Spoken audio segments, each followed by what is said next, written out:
to My Computer Career's Tech Out. I'm your host, Russ Munisteri. Virtual machines. I want to talk to you about virtual machines today. We often hear about them, but what exactly is a virtual machine and what are the benefits? A virtual machine, also known as a VM, can be a server, it can be a desktop, it can be a laptop. A VM has a CPU, memory, and storage, just like a regular computer, right? VMs can be part of a home or a corporate network and surf the web just like physical computers do. The big difference between a physical and virtual machine is that VMs are software driven. They are software bound. So how does a VM work? Virtualization is software based and consists of a CPU, memory, and storage. A VM borrows resources, again, such as that CPU, memory, and storage from the host server or from your desktop and/or laptop. A file is then created, and that is the actual virtual machine. What are the benefits to virtualization? That's always the big question. What are the benefits? Well, you have your testing environment. You never want to test new software or test anything in a live production environment. You always want a separate testing environment. And it would be more cost effective to have a virtual testing environment. Business continuity and disaster recovery plans. That is huge. You could put that in the cloud or you can create a separate virtual environment for that. However, company policy drives that, but again, business continuity and disaster recovery plans are huge in the virtual world. Redundancy for critical applications, huge. Development environments, such as testing, which I had mentioned before, and of course, to have some fun. So, how can virtualization be beneficial? Performance, speed, cost benefits, security, availability, and scalability. I say scalability, how fast can you ramp up a VM based on the server load that your company's having, such on a web server or whatever's going on there. So let's have some fun. I actually want to build a couple of VMs and I want to show you how it works. So take a look at my screen. We have 3 tabs open on my browser. So first, Microsoft's Hyper-V, as you can see right here, very popular. Another one is VMware, very popular. VMware is a household name, and if you want to use it on a workstation, they have a separate platform called VMware Workstation Pro, very good stuff. I've used it before in the past. And of course, Oracle's VirtualBox, this is open source and it's free, which is also very, very good. What I'm going to be doing here is I'm going to be focusing on Microsoft's Hyper-V since it comes with the operating system. So if you take a look here, I already have virtual machines built, but I want to walk through how to build one with you. So as you can see here, I have all types of stuff going on. I have Linux, I have Windows, a lot of fun stuff. And you can actually, if you have enough storage and horsepower to the desktop or to the laptop, you can actually build yourself a virtual Active Directory environment. So a lot of fun there. So let's see if we can get this to work. So I'm going to right-click on the name of my laptop. I'm going to click New. I'm going to click Virtual Machine, and we get our first screen. You can read through this if you want, but I'm going to click Next. Okay, so let's name our virtual machine. Let's call it Tech Out Win 10 VM. How's that?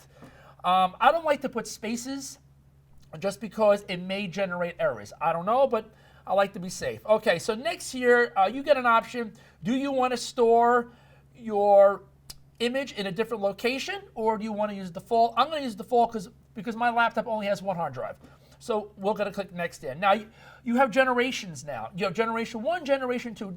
Depending upon the firmware in your laptop, depending upon advanced features, you want to decide what generation that you want. So if you're in the corporate environment and you work with high-end Hyper-Vs, you're most likely going to go with generation 2. I did when I was a systems administrator. All of the virtual machines that I built, everything was generation 2. But since this laptop is a little older, we're going to stick with generation 1 because we're just going to have some fun. So we're going to click Next there, Next. Okay, so how much memory do you want to allocate to your virtual machine? Well, that all depends. Now, my laptop comes with 16 gigs of RAM.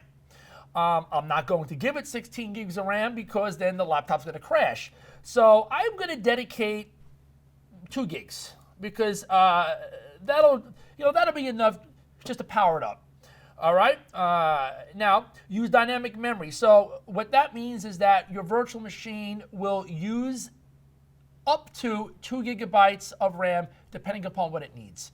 That's basically it. So there's just just a flexibility there. All right. Here you have an option to connect to a network.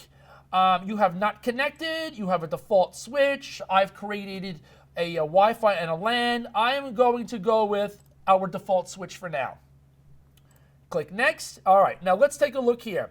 So here's the name of our virtual machine, .vhdx. That is the file that it's going to create. That's fine. Here's our location. Great. I do not need 127 gigabytes of space for this virtual machine, so I'm just going to simply put in 40 gigs. And that should be enough for our purposes today. Everything else here is fine. We're going to click next. Okay, now, do you want to install the operating system now or do you want to do it later? That's totally up to you. Well, since we're having some fun, I am going to install it now.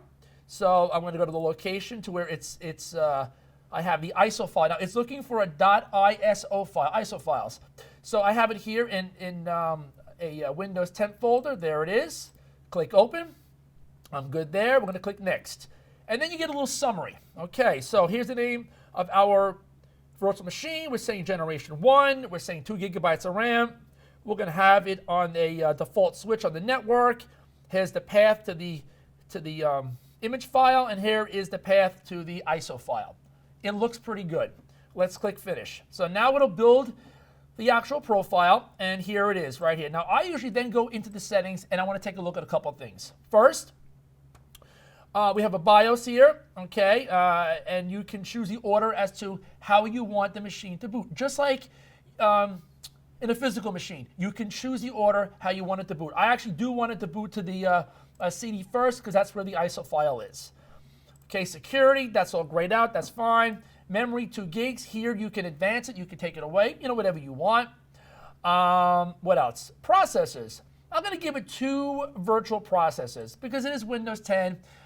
It does like its resources, so we'll give it a little bit more horsepower and take it from there. All the other settings are, pretty much look good. Now, if we have a problem booting this thing up, the problem will probably reside with the network adapter, but let's hope everything works out well.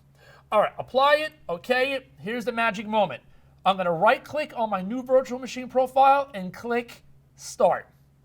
Then I'm going to right-click again and click Connect, which is basically a virtual monitor. And as you can see, it is beginning to load, and it loaded up successfully. So, again, this is your standard Windows operating system installation prompts. We can click Next here, right? We want English, Install Now, and this is going to take a few minutes. So I got my key installed. You can read the end user agreement if you want. It's very long. It's not very exciting. But if you want to read it, go ahead. But I'm going to accept the terms and conditions. I'm going to click on Custom here, and I'm going to make sure that I choose my virtual drive. We're good there. Click Next. And now the operating system is going to begin to install on my 40 gig virtual drive. Now, let's just take a look really quick as to what we're dealing with here. So when you're dealing with hypervisors and you're dealing with a virtual machine, so you have a type 1 and a type 2, right?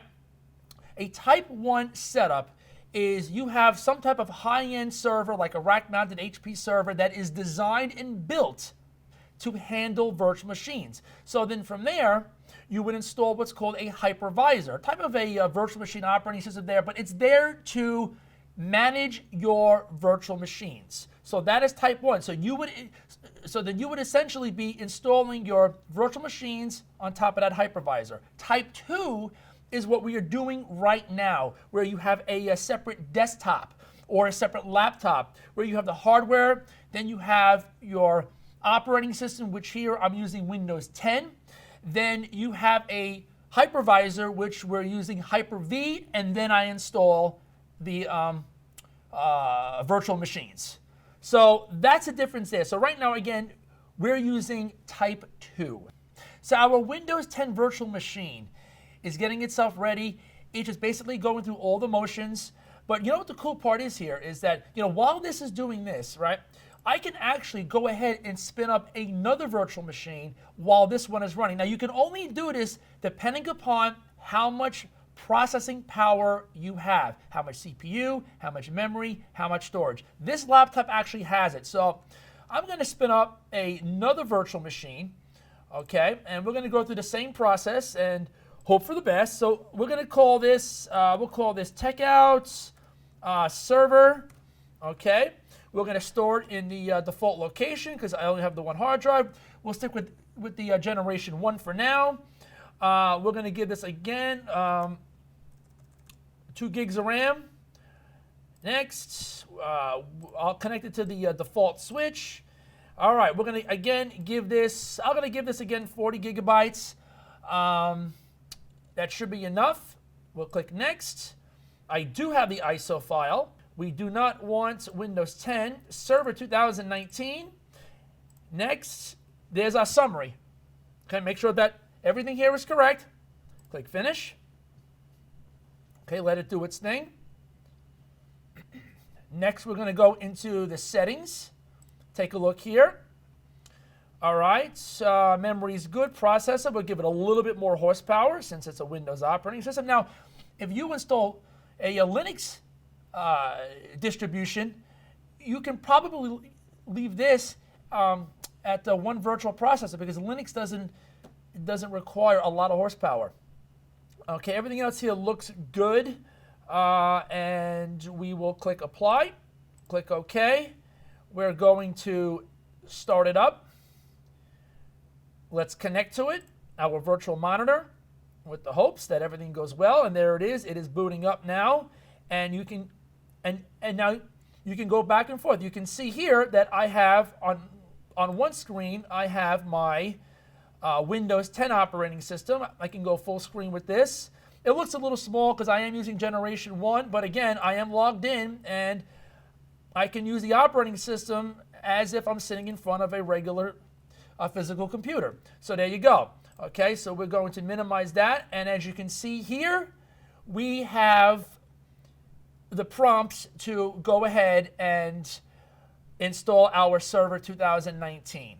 I'm not going to go ahead and go through all the prompts and then get all those installed. I just wanted to show you that you can run multiple virtual machines at the same time. We reached the end of yet another informative video. If you like this video and want to see more Tech Out, give us a thumbs up and subscribe. Also, leave a comment on what IT topic you'd like us to cover next on Tech Out.